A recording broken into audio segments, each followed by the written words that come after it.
Well, as many of you are aware by now, George Carlin passed away at the age of 71, and the world is less funny than it was before. 71 is tragically young for a comedian. Well, Bill Hicks died at 32. That's tragically young. Richard Pryor died at 64. That's tragically young. George Carlin, 71.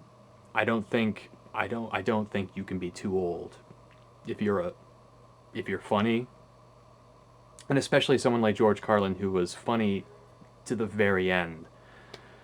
Uh, you know, he was the real thing. A lot of comedians, they'll start off doing stand up and then they'll move on to other things, usually acting.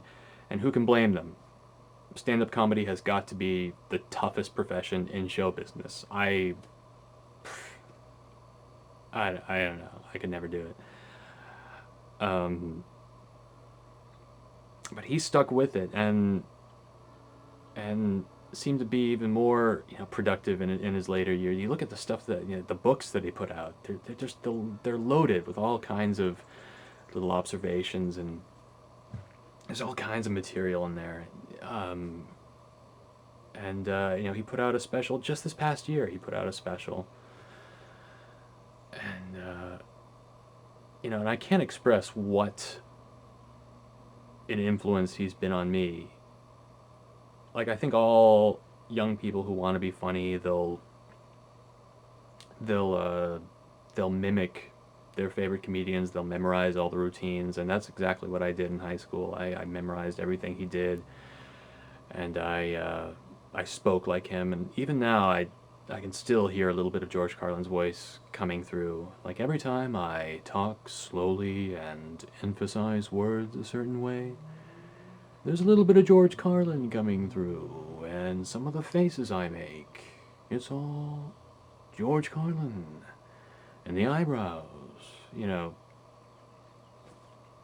Um, and of course, he was brought up Catholic, I was brought up Catholic, and I always had a casual disregard for my religion. I was never really into it, and I think he sort of helped me along and said, it's okay to talk about these things. It's okay to openly question them, or even just outrightly um, disagree, or say it's all bullshit.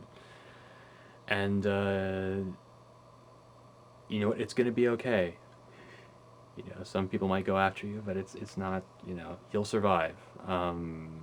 Some things are worth fighting for, and so he opened up a lot of doors, for all of us. I think all of us here on YouTube, especially, and he helped us to be funnier, and I think made us better people.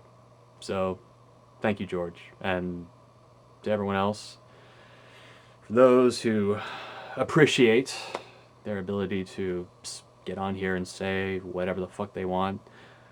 My suggestion is that tonight you, before you go to bed, you get down on your knees, get in a prayer position, and say shit, piss, fuck, cunt, cocksucker, motherfucker, tits. And if you want, you can add the fart, turd, and twat, but it's not necessary. Thank you, George. I don't know what we're gonna do without you, but we'll hang in there.